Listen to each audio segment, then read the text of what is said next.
Uh, well, one of the things I remember about Mary Kay, and this involves me, and I still feel really guilty about it. It was one of the meanest things I've ever done in my life, and I was only about 5.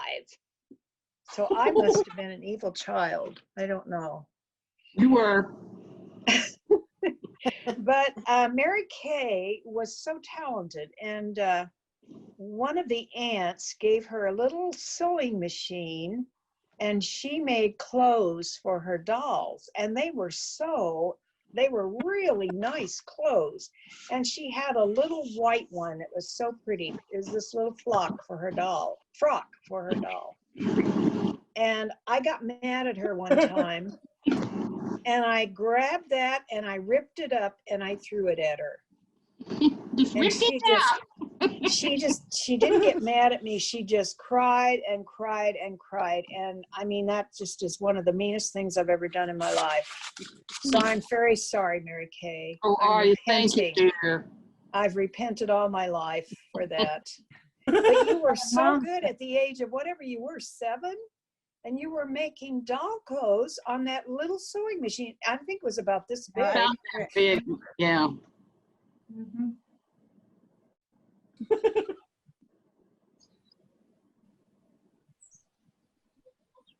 Oh, you're the oldest. You go next.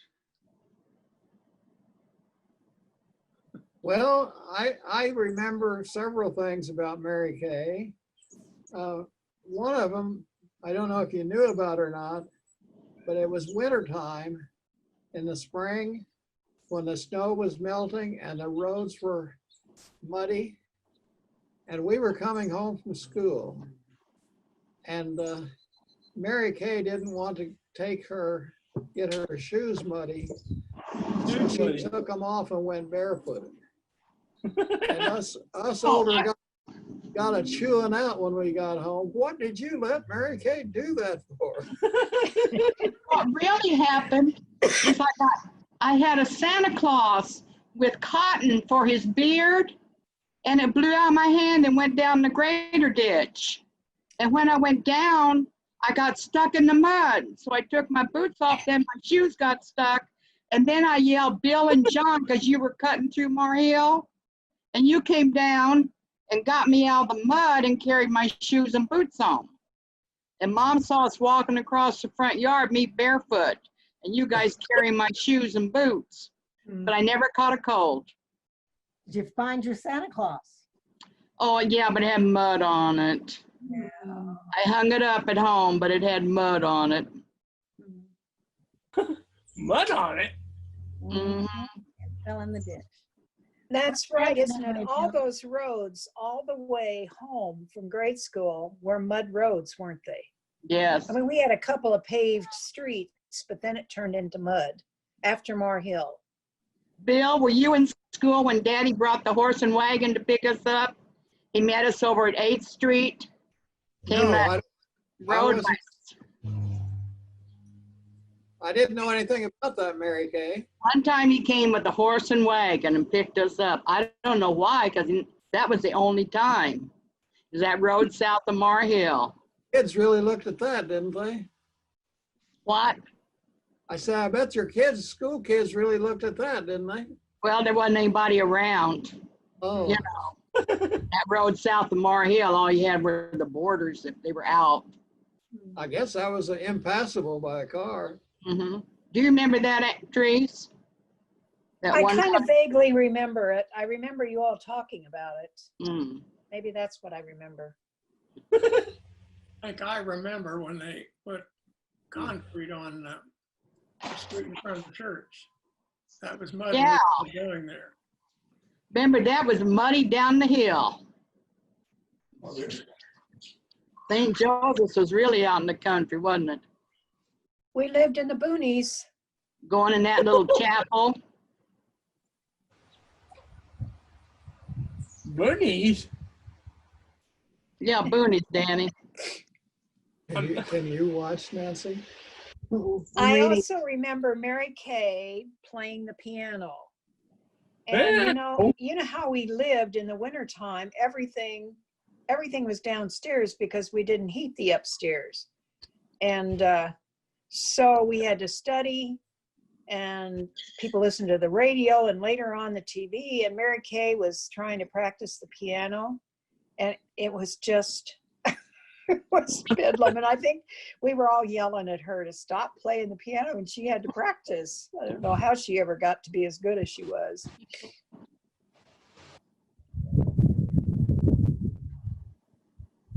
I remember when we went to the Mount and Mary Kay was, I don't know if it was a recital or what, but she was playing the organ for it. And I thought that was the greatest thing, to play that big organ at the Mount. I remember that too, being there. That was That was my awesome. degree recital. That was awesome. I remember it was hot. I remember something about a shadow of Mary Kay trying to take her habit off Hello. because it was so hot. Did that really happen, or am I just imagining it? You are imagining that. Am I? Okay. We just used to sweat. It would run down behind our ears, Nancy. I'm sure those things were hot. But the chapel where St. Scholastica Chapel, where she played the organ, was always air conditioned. That's why we always wanted to be praying. In the summertime, when every chance we got, we went to pray, because it was the only cool place on campus. They Every did place that. else just had big fans. Purpose. Mm. The hottest place in the world was where Mom and Gerald slept when they went in the academy. I slept for 3 summers the top floor of St. Cecilia's, where we were for Jim's wedding, and it was hot. Hot. The windows are way above your head. It was terrible. I thought we were on the 2nd floor. Mm-mm. We on the 3rd? 3rd We were on- floor. Well, Mary Kay, you were a great big sister. You Used to hold your hand, huh? yeah, you held my hand. I didn't have gloves. Heaven knows why I didn't have gloves. And I would walk home and I would be on one side of you and you'd warm up that hand, and then I'd go around, switch, and get on the other side, the other hand. And when I'd be, I had trouble sleeping at night, and Dorothy would be snoring away. And one night, she never had a problem. And one night I got so mad at her, and I was yelling at her to stop. And you came in and you said she can't help it, and you stayed with me until I fell asleep. Did I rub your back? Remember, Mom used to rub her backs. Probably did, but I remember that I could always count on you. You were always. Wasn't she the one that saved you in the tunnel? No, that was Father Matthew, but Mary Kay saved me from Sister Nepomucene. And she was principal of St. Joseph Grade School and 8th grade teacher, and I was a 1st grader. And Mary Kay would come home and tell horror stories about what a rough, tough lady she was. And I was coming out of, it was after school. I was coming out, I must have gone back to the classroom or something, or maybe I went up and got a drink. Mary Kay was talking to friends down by the front door of the school. Anyway, I was walking toward the center of the school there, over from where the 1st grade was. And Sister Nepomucene came out of her office, and I saw her and I shrieked and went running down the stairs and hid behind Mary Kay. And of course, Sister Nepomucene right behind me. And then, But I was scared to death of her. Didn't smile much, that was for sure. And such a name. And then you saved me when I forgot my underpants. Because you came with the my lunch. Yeah, Bill. Oh. What was Sister Nepomucene really like? I lived with her in later years. She also taught me, and I was pretty scared of her because she was very strict. But when I lived with her, she was the nicest, sweetest, most gentle person. There were 15 of us in the house, and there were probably about 5 of us in our 20s. And we'd always end up in her room on her bed at night. We just go in to talk to her because we loved her so much. And she'd just laugh, and she just loved us. It was the best thing. And I was so glad I had that experience of her after being afraid of her as a teacher and principal. Well, when St. Joseph's had only 4 classrooms, we were wall-to-wall kids. There was an inch between our desks. You know, they'd have a double rows. Those poor sisters having all those kids and 2 grades. That was terrible.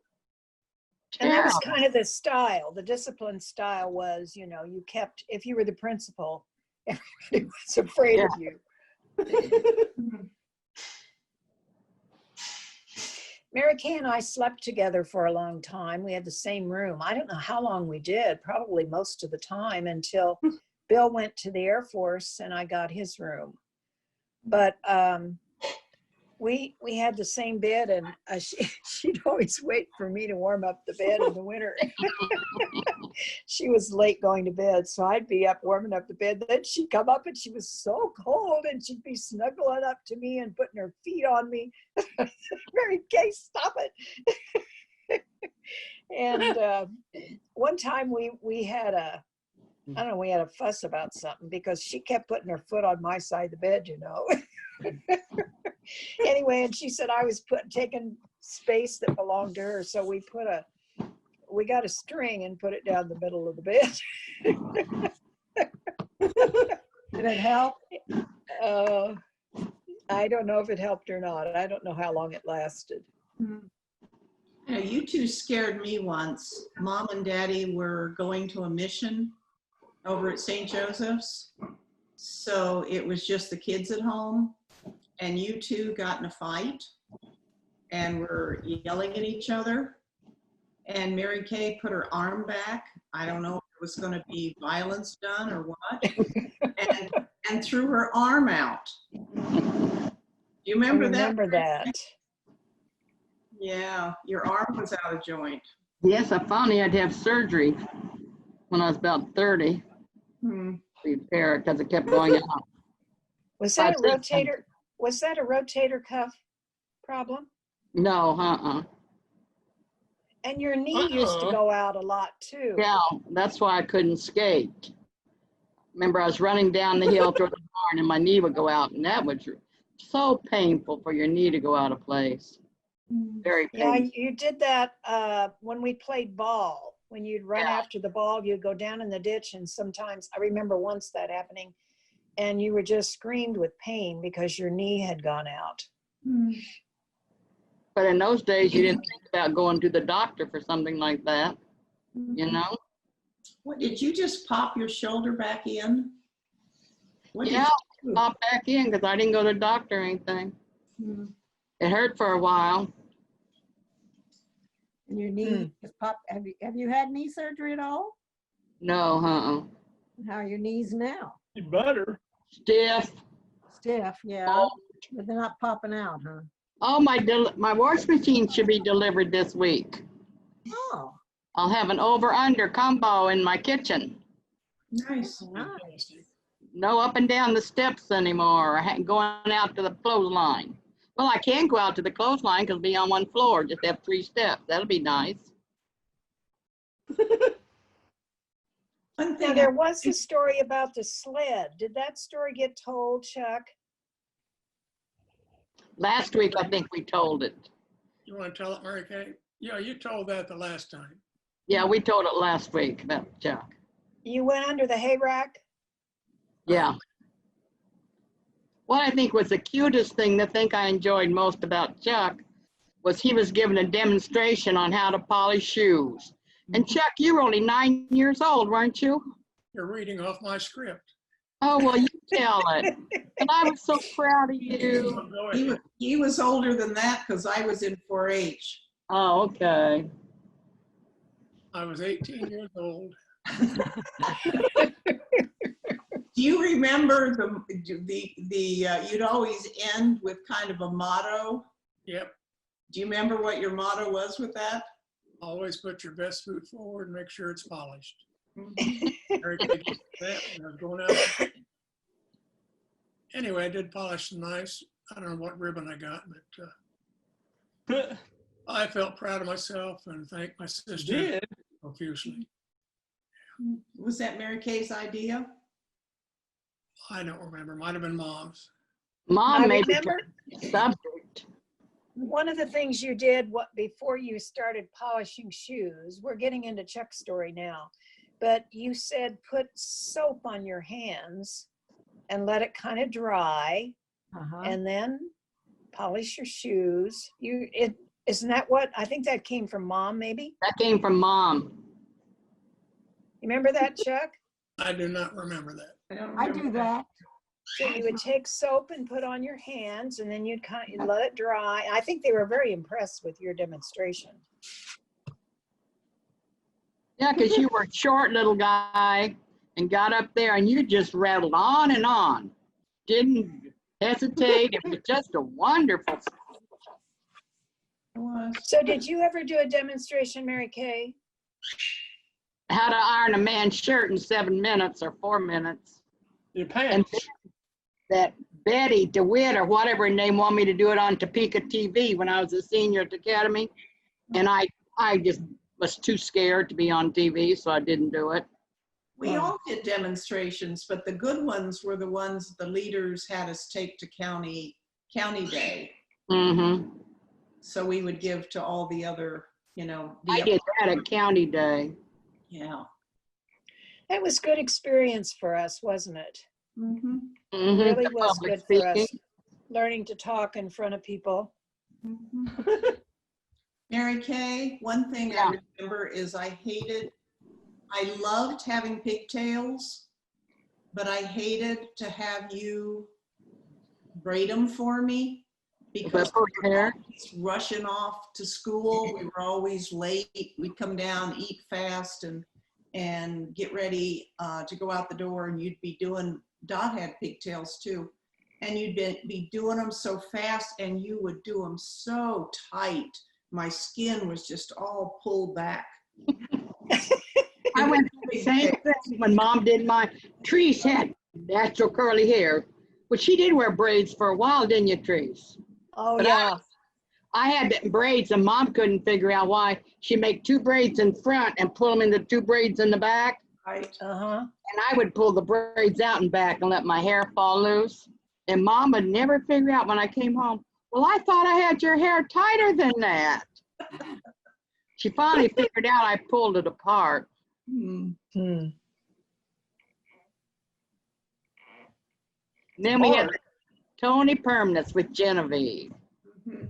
I don't know. Oh, I yes. think about her hands and those chemicals, curling our hair and Geraldine's hair and Mom's hair and Francis's hair. She was amazing. There was only one Genevieve, wasn't there? It sure was kinky. Mm-hmm. And then the bobby pins, pin curls. The rags. Yeah.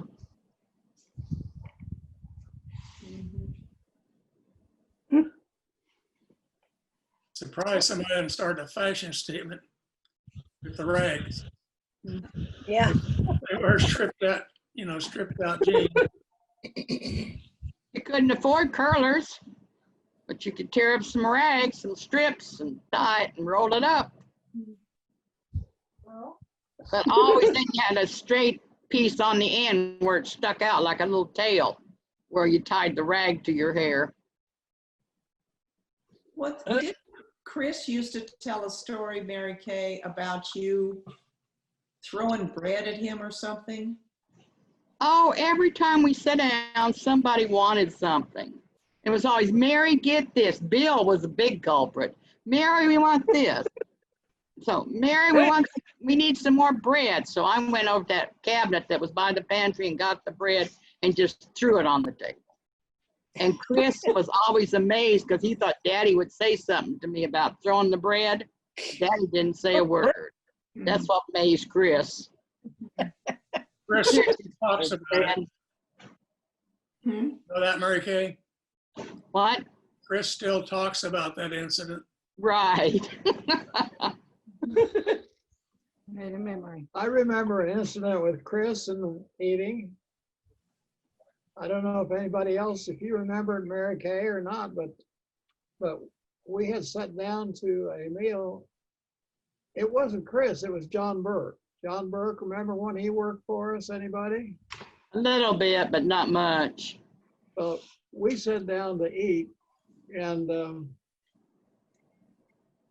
we had boiled potatoes. Well, taters. We always had fried chicken. We had boiled potatoes.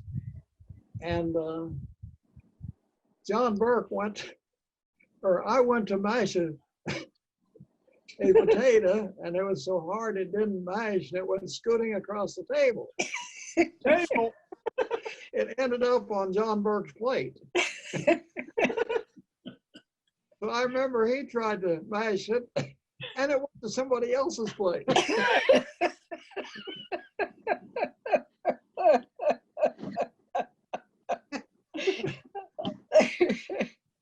Oh. Mary Kay, Yeah.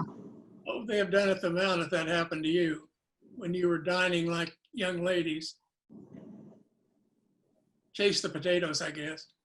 Mm. Dottie's rehearsal dinner for her wedding. Oh, yeah. Mary, tell about that, Dottie. Well, I just know it was very, very nice. Mary Kay organized the food and everything. What did you have? It was something fancy with ham, layered ham with something. I can't remember everything. Weren't they rolled up? It was a wonderful dish. We just thought about it. You want it? No, I'm fine. I Thank don't you. Was know. it creamed peas or something? Uh-huh, yeah, cream peas. I thought In the the- hams were in the- rolled up around something, because I remember sitting in the, We had ham roll-ups or something like that. rolling them. Yeah, it was really good. It was. I don't know where we got the idea. You But I saw it in the remember- magazine. Dot's wedding, as I rode from Kansas City, I had the champagne fountain that I got from the Foods for Health Bakery. And then the cake was in different layers in the trunk. And Jenny had to put it together. I had 4 or 5 layers and she put it all together. Very nice. And did you get in on the sewing? Yes, I made Nancy's little dress, her junior bridesmaid, and Mom's dress. Probably Angela's. I couldn't hem them because I didn't know what length for people. We had to hem it. And wasn't Emily, didn't she come out and help hem the dresses? She helped him the dresses, and we were working on that in South Carolina. We had gone down to Bill and Julie's, and Good. that summer in the house that burned, and I remembered working on some of the dresses then too. But Mary Kay, you were such a great manager, and you had so much courage to take on big projects like this. I mean, to think of taking on a rehearsal dinner and just making it happen. We didn't have any money, so what the heck? Just have it in the dining room.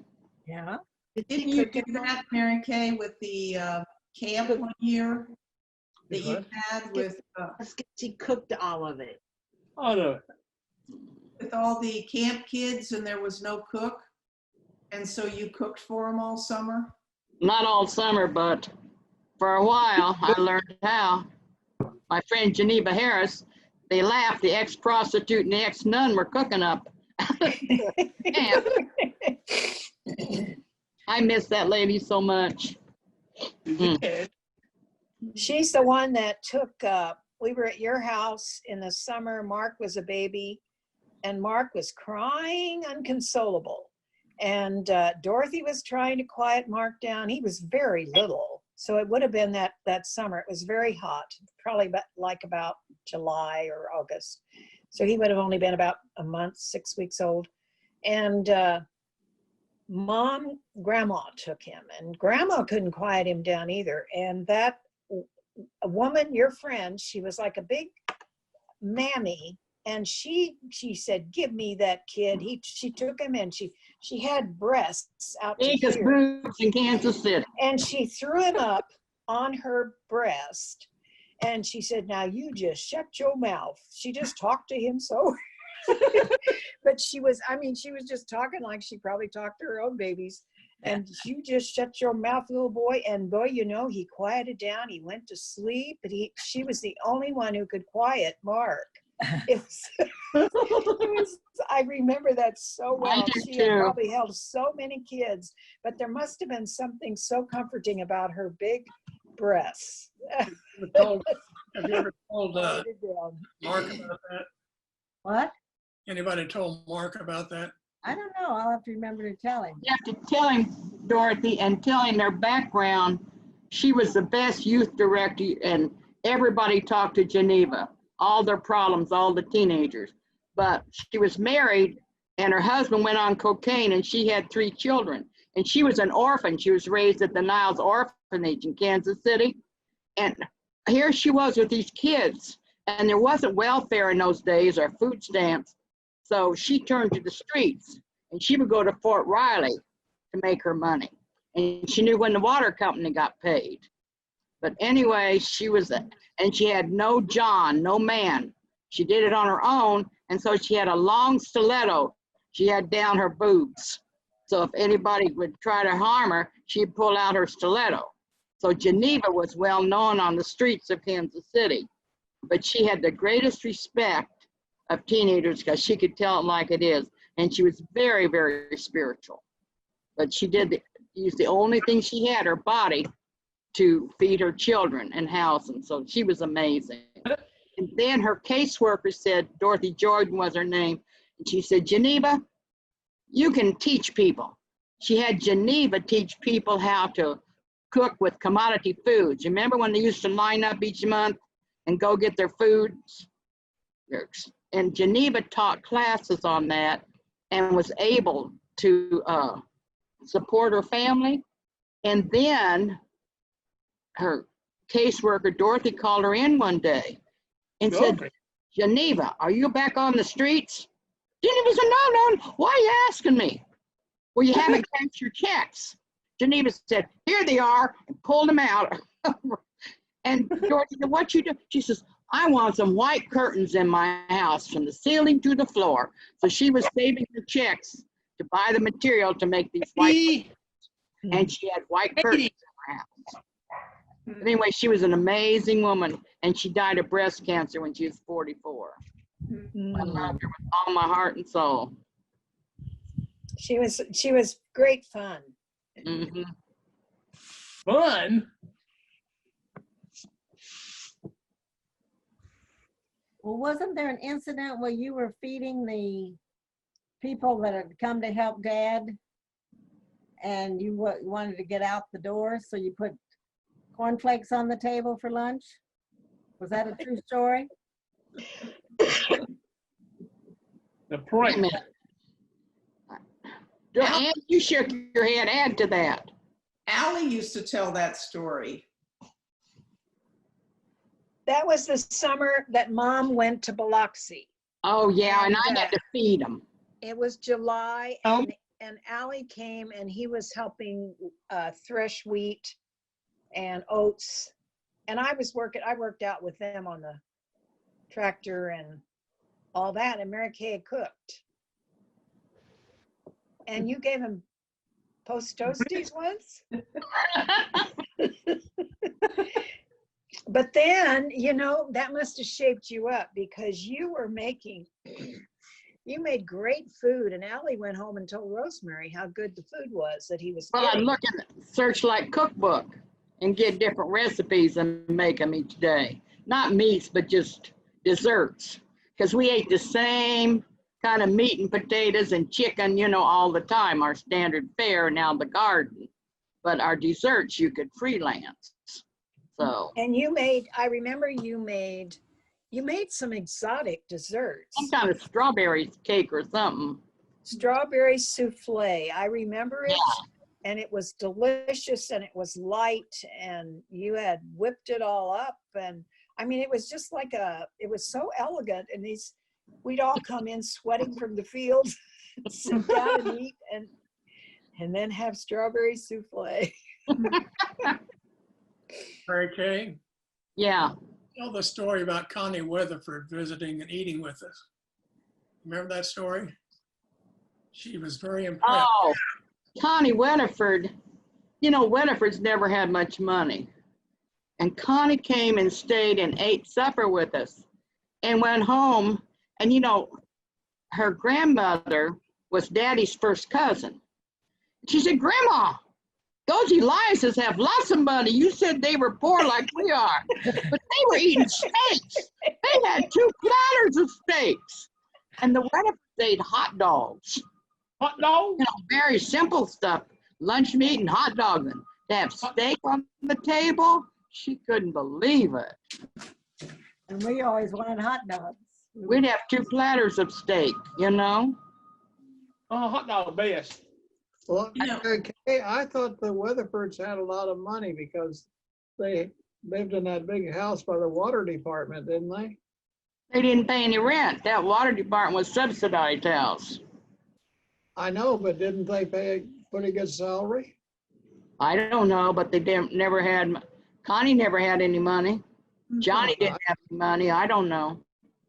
Maybe people weren't paid much then, Bill. What? No. Maybe they weren't paid much, their salaries. I Who wrote knows? it. But I know Weatherford didn't have much money. Okay, unrolled. Yeah, I would think that the house would be part of the salary, It was part of the salary, yeah. you know, so they wouldn't pay much. But, you know, I always thought it made sense to me that you gave people cornflakes because they were a real treat for us. Wasn't it? Oh, yeah.